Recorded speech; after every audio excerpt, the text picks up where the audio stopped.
আপনাদের জানা থাকার কথা, আমরা যখন Red Hat Enterprise Linux operating সিস্টেমটা ইনস্টল করেছিলাম তখন কিন্তু আমরা 4টা পার্টিশন তৈরি করেছিলাম। এই পার্টিশনগুলো আমরা স্ট্যান্ডার্ড পার্টিশন পদ্ধতি ব্যবহার করে তৈরি করেছিলাম।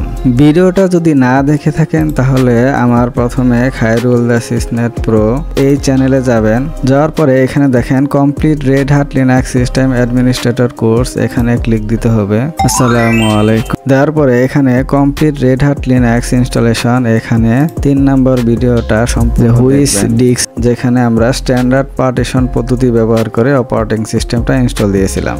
এবং ইনস্টল দেওয়ার সময় বুট, ইএফআই, বুট এবং রুট এবং সোয়াপ এই 4টা পার্টিশন তৈরি করেছিলাম। এই স্ট্যান্ডার্ড পার্টিশন পদ্ধতিতে যদি আমরা পার্টিশন তৈরি করি তার কিন্তু একটা সমস্যা আছে। সেই সমস্যাটা হচ্ছে আমরা কিন্তু ভবিষ্যতে কোনো স্পেস বাড়াতে বা কমাতে পারবো না, যেটা প্রোডাকশন সার্ভারে বড় একটা সমস্যা হয়ে যায়। কারণ ভবিষ্যতে সার্ভারের স্টোরেজ শেষ হয়ে গেলে আমরা স্টোরেজ বাড়ানো দরকার হতে পারে। আজকের ভিডিওতে সেটাই দেখব যে আমরা যদি স্ট্যান্ডার্ড পদ্ধতিতে পার্টিশন তৈরি করে থাকি তখন আমরা কিভাবে স্পেস বাড়াতে পারি। এই সমস্যাটা সমাধান করার জন্য একটা ট্রিক্স আছে। সেই ট্রিক্সটা হলো আমরা লজিক্যাল ভলিউম তৈরি করব, অর্থাৎ লজিক্যাল পার্টিশন তৈরি করে এই সমস্যাটা সমাধান করা যেতে পারে। এখন আমরা একটা ছবি দেখব, সেখান থেকে আমরা ক্লিয়ার ধারণা পেয়ে যাব। এখানে ভালো করে খেয়াল করে দেখেন যে আমরা আজকে ডেপ্লয় এলবিএম অর্থাৎ এলবিএম মেথড ইউজ করে আমরা লজিক্যাল ভলিউম তৈরি করব। এই লজিক্যাল ভলিউম তৈরি করার 3টা ধাপ আছে। প্রথম ধাপটা হচ্ছে এই যে ফিজিক্যাল পার্টিশন আর হার্ড ডিস্ক, অর্থাৎ যে ফিজিক্যাল যে পার্টিশনগুলো আছে বা হার্ড ডিস্ক আছে, এখানে এইচডিবি হার্ড ডিস্ক, এইচডিসি একটা হার্ড ডিস্ক, আর এই 3টা পার্টিশন বোঝাচ্ছে। এই 3টা পার্টিশনের যদি আমরা 250 MB করে দেই এবং এই এইচডিবি যদি 5 GB থাকে, এইগুলো সব একসাথে করে একটা ফিজিক্যাল ভলিউম তৈরি করবে। ফিজিক্যাল ভলিউম তৈরি করার পরে এখানে বিজি অর্থাৎ গ্রুপ ভলিউম তৈরি হবে। গ্রুপ ভলিউমে যে সবগুলো সাইজ একসাথে হবে। একসাথে হওয়ার পরে এখান থেকে ধরেন যে এখানে যদি আমরা 750 MB হয় আর এটা যদি 5 GB হয় তাহলে আপনাদের 5.7 GB এখানে হবে। এখানে 5.7 GB থেকে এখানে আমরা 300 MB আর এখানে আমরা 200 MB দুইটা পার্টিশন তৈরি করব। এই পার্টিশনগুলো হচ্ছে লজিক্যাল ভলিউম অর্থাৎ লজিক্যাল পার্টিশন তৈরি করব।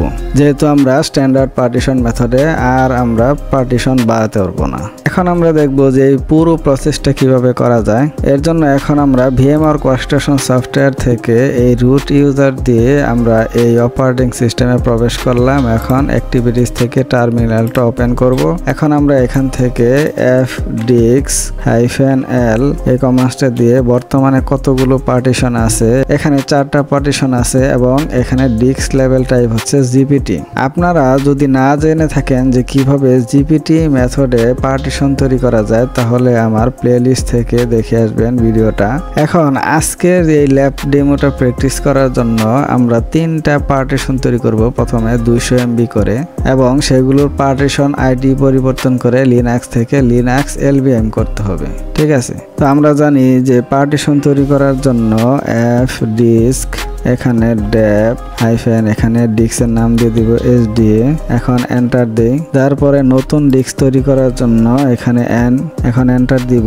এখন কত নম্বর ডিস্ক তৈরি করব? 5। এখন এন্টার দিব। এখন এখানে এন্টার দিব, কোনো কিছু এখানে টাইপ করার দরকার নেই, এন্টার দেই। এখন আমরা বলছি যে 250 MB দিব, এখানে প্লাস 250 MB দিয়ে দিলাম। এখন আমরা এন্টার দিব। দেওয়ার পরে এখান থেকে পার্টিশন তৈরি হলো কিনা এখানে পি প্রেস করব। এখানে দেখেন SDA5 নামে আমার পার্টিশন তৈরি হয়ে গেল এবং এখানে লিনাক্স ফাইল সিস্টেম। এখন আমি বলছি যে আমাদের ফাইল সিস্টেমটা পরিবর্তন করব। তো ফাইল টাইপটা পরিবর্তন করার জন্য টি প্রেস করতে হয়। টি প্রেস করে এখন এখানে এন্টার দিব। এখন আমরা কোন পার্টিশনের টাইপটা পরিবর্তন করব, এখানে 5 নাম্বারটা, তো এখানে 5 নাম্বার দেই। দেওয়ার পরে এখানে দেখেন টাইপ এল, এখানে এল প্রেস করতে হবে যে আমার এলবিএম সিস্টেমটা কত নাম্বার এটা দেখার জন্য।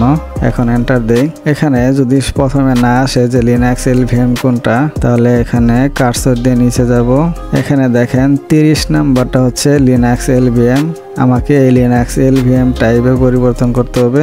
এখান থেকে বের হয়ে যাব কিউ প্রেস করে, আর এখানে দেখেন পার্টিশন টাইপ এলাইস টাইপ অল, এখানে আমরা 30 দিব, কারণ আমরা পার্টিশন টাইপটা চেঞ্জ করব লিনাক্স এলভিএম এ। ঠিক আছে, এখন 30 দিয়ে নিলাম, কারণ এটা হচ্ছে 30 নাম্বার। এখন এন্টার দিব, আমার চেঞ্জ হয়ে গেল। এখন আবার যদি আমি পি দেই, এন্টার দিলাম, দেখেন এখানে লিনাক্স এলভিএম টাইপটা পরিবর্তন হয়ে গেল। এই পার্টিশনটা এখন লিনাক্স এলভিএম মেথডে তৈরি হয়েছে। এখন এই পার্টিশনটা আমরা সেভ করব এখানে ডব্লিউ দিয়ে। এখন এইভাবে আমরা বাকি দুইটা তৈরি করে ফেলবো। এখানে অ্যাপ ডিস্ক ডেপ এসডিএম নতুন পার্টিশন N6, এখানে এন্টার, এখানে সাইজ দিয়ে দিব, এন্টার। এখানে টাইপটা পরিবর্তন করবো, এর জন্য টি, কত নাম্বার পরিবর্তন করব 6। এখানে আমরা জানি যে এখানে 30 নাম্বার দিলে লিনাক্স এলভিএম হয়, তাহলে আর নতুন করে লিস্টটা দেখলাম না। এন্টার। এখন পার্টিশনটা তৈরি হয়েছে কি না এটা একটু দেখে নে। পি, দেখেন তৈরি হয়ে গেছে। এখন ডব্লিউ দিয়ে সেভ করব। এভাবে করে তৃতীয় নাম্বারটা তৈরি করব। এখানে এন, এখানে 7, এখানে এন্টার, এখানে সাইজটা দিয়ে দিব, এখন এন্টার। এখন টাইপটা পরিবর্তন করব টি, এখন 7 নাম্বার যেহেতু 7, এখানে 30 যেহেতু লিনাক্স এলভিএম 30 নাম্বার, এখন এন্টার। এখন পি দিয়ে দেখে নিতে পারি হয়ে গেছে। এখন এটা সেভ করে দিব ডব্লিউ দিয়ে, এন্টার। এখন একটু কন্ট্রোল এল দিয়ে স্ক্রিনটা ক্লিয়ার করে দেয়। এখন নতুন করে অ্যাপ ডিস্ক -L, দেখেন এখানে আমার 3টা পার্টিশন তৈরি হয়ে গেল 250 MB করে। এখানে 238 MB শো করছে, কারণ হচ্ছে রিজার্ভ করে নিচ্ছে বাকিগুলো। তো এই 3টা পার্টিশন তৈরি হয়ে গেল। এখন এখানে খেয়াল করে দেখেন যে আমার এখানে SDA5, SDA6, SDA7 এই 3টা পার্টিশন আমরা তৈরি করলাম। তৈরি করার পরে এখন আমরা ফিজিক্যাল ভলিউম তৈরি করব। তো ফিজিক্যাল ভলিউম তৈরি করার জন্য আমরা আবার অপারেটিং সিস্টেমে চলে যাই। এখান থেকে আমরা লিখব পিবি ক্রিয়েট। এখন এখানে লিখব পার্টিশনগুলো দিয়ে দিব। একটা হচ্ছে SDA5, এখানে SDA6, আর এখানে SDA7। 3টা পার্টিশন ফিজিক্যাল ভলিউম তৈরি হয়ে গেল। এখন এটা দেখার জন্য পিবি ডিসপ্লে, এন্টার। এখানে দেখেন 3টা পিবি সাইজ হয়ে গেল, একটা 238, 3টাই 238 করে। এখানে আর একটা কমান্ড দিব, সেটা হচ্ছে পিবি স্ক্যান। এখানে দেখেন টোটাল সাইজটা দেখাচ্ছে 714, যদিও 714 এটা কিন্তু হবে 250, 250, 250। ঠিক আছে, এখন এই চিত্র অনুযায়ী যে সবগুলো ফিজিক্যাল ভলিউম মিলিয়ে একটা গ্রুপ ভলিউম তৈরি করব। এজন্য আমরা অপারেটিং সিস্টেমে চলে যাই। চলে যাওয়ার পরে এটার নাম হচ্ছে বিজি ক্রিয়েট। এখানে বিজি ক্রিয়েটের এখানে গ্রুপ ভলিউমের নাম দিব BG1। এখানে আমরা 3টা পার্টিশন দিয়ে দিব। এখানে dep SDA5, dep SDA6, dep SDA7। আবার বলছি যে এখানে আমরা গ্রুপ ভলিউম তৈরি করার জন্য বিজি ক্রিয়েট এবং এখানে একটা নাম দিলাম গ্রুপ ভলিউমের, এবং আমরা 3টা পার্টিশন যে তৈরি করেছিলাম সেই 3টা পার্টিশনের লোকেশনটা দিয়ে দিলাম। এখন এন্টার দিব। দেখেন এখানে সাকসেসফুলি তৈরি হয়ে গেছে। এখন আমরা বিজি ডিসপ্লে দিব। দেখেন আমাদের BG1 তৈরি হয়ে গেছে। এটার ফরম্যাট হচ্ছে LVM2 এবং এখানের বিজি সাইজ হচ্ছে 708। চিত্র অনুযায়ী এখন কিন্তু আমাদের এখানে চলে আসছে যে গ্রুপ ভলিউম তৈরি হয়ে গেছে, অর্থাৎ আমার এই 3টা পার্টিশন মিলিয়ে যে সাইজটা হয় এখানে একত্রিত হয়ে গেছে। এখন এখান থেকে আমরা 2টা লজিক্যাল ভলিউম বা লজিক্যাল পার্টিশন তৈরি করব। তো এটা তৈরি করার জন্য আবার অপারেটিং সিস্টেমে চলে যাই। লজিক্যাল ভলিউম তৈরি করার জন্য কমান্ড দিব হচ্ছে LB ক্রিয়েট, এখানে -N, এখানে লজিক্যাল ভলিউমের নাম দিব LB1 প্রথমটা, তারপর দিব হচ্ছে হাইফেন বড় হাতের L। এখানে আমরা প্রথমে ছবিতে চলে যাই। এখানে আমরা একটাতে 400 আর একটাতে 200 MB করে দিব, যেহেতু 3টা মিলে আমার 708 MB আছে। প্রথমটাতে 400 MB দিই। আর এই জায়গাটা নিব হচ্ছে কোন জায়গা থেকে, BG1 অর্থাৎ গ্রুপ ভলিউম থেকে। এখন এন্টার দিব। আমার একটা LB1 তৈরি হয়ে গেল, অর্থাৎ লজিক্যাল ভলিউম তৈরি হয়ে গেল। এইভাবে দ্বিতীয়টাও তৈরি করব। LB ক্রিয়েট -N, এখানে নাম দিব LB2, আর এখানে দিব হচ্ছে 200 MB। এখানে -L, আর এখানে দিব হচ্ছে 200 MB সাইজটা, আর এখানে গ্রুপ ভলিউম BG1। এখন এন্টার দেই। দেখেন এখানে LB2 ক্রিয়েট হয়ে গেল, অর্থাৎ 2টা লজিক্যাল ভলিউম তৈরি হয়ে গেল। একটা হচ্ছে 400 MB আর একটা হচ্ছে 200 MB। এখন আমরা LB স্ক্যান দিয়ে দেখব দেখেন দুইটাই অ্যাক্টিভ আছে, এখানে 400 MB 200 MB আছে এবং এটার এখানে ইনহেরিট হয়েছে। এটা সাইজটা এলবি ডিসপ্লে দিয়ে দেখব, ডিসপ্লে এখানে দেখেন এলবি পার্টটা দেওয়া আছে LB1 BG1 LB2 আর প্রথমটা হচ্ছে ড্যাব BG1 LB1, ঠিক আছে। এখানে সাইজটা হচ্ছে ব্লক সাইজটা হচ্ছে 253, এখানে দেখেন এলবি সাইজটা হচ্ছে 400 MB আর এলবি সাইজটা হচ্ছে 200 MB, ঠিক আছে। এখন এখানে খেয়াল করে দেখেন যে আমরা যে লজিক্যাল পার্টিশন তৈরি করলাম এখানে এখন আমরা ফরম্যাট করব। তা আমরা যখন পার্টিশন তৈরি করেছিলাম তখন কিন্তু পার্টিশন তৈরি করার পরে আমরা ফরম্যাট করেছিলাম। ভিডিওটা যদি না দেখে থাকেন তাহলে প্লেলিস্ট থেকে দেখে আসবেন যে কিভাবে জিপিটি বা MBR পার্টিশন মেথডে পার্টিশন তৈরি করা যায়। তো এর জন্য এখন আমরা এই কমান্ডটা দিব। তো এখানে লিখব যে mkfs ডট প্রথমে পার্টিশনটা ext4 মোডে করব। এখন এখানে লোকেশনটা দিয়ে দিব, আমরা জানি লোকেশনটা হচ্ছে এখান থেকে, এটা কপি করে নিয়ে আসি, সমস্যা নেই। তো প্রথমটা ইচ্ছা করলে এখানে xfs করি, পরেরটা ইচ্ছা করলে ext4 এ করব ফরম্যাট। এখন এন্টার দেই। এখানে বলতেছে যে দেখেন যে অলরেডি এই ফাইল সিস্টেমে আছেই, সুতরাং নতুন করে আর এই ফাইল সিস্টেমে তৈরি করতে হবে না। তো এখন দ্বিতীয় লাইনটা দিয়ে দিই। তো এখন আমরা mkdir দিয়ে মাউন্ট করব, এখানে একটা নাম দিব lb data 1, এন্টার দেই। এখন এখানে মাউন্ট করব, মাউন্ট এখানে লজিক্যাল ভলিউমের লোকেশনটা দিয়ে দিলাম। এখন কোথায় মাউন্ট করব, lb data 1 এটা দিয়ে দিব data 1, এখন এন্টার দেই। আমার এটা মাউন্ট হয়ে গেল। এখন আমরা df-ht এন্টার। দেখেন এখানে আমার মাউন্ট পয়েন্ট দেখাচ্ছে। এখানে খেয়াল করে দেখেন যে lb data 1 এখানে এই পার্টিশনটা মাউন্ট হয়ে গেছে।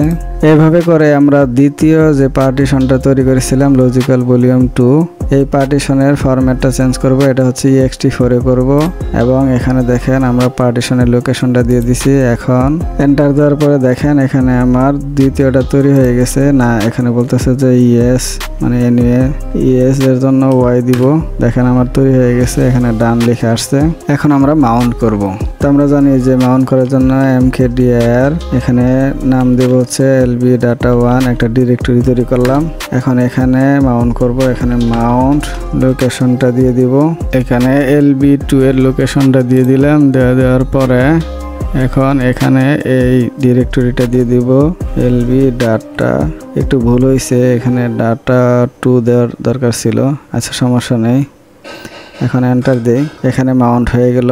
এখন আমরা df-ht এটা দিয়ে আমরা দেখতে পারবো। দেখেন এখানে lb data 1 আর lb data এই দুইটা ডিরেক্টরিতে আমার দুইটা পার্টিশন মাউন্ট হয়ে গেল।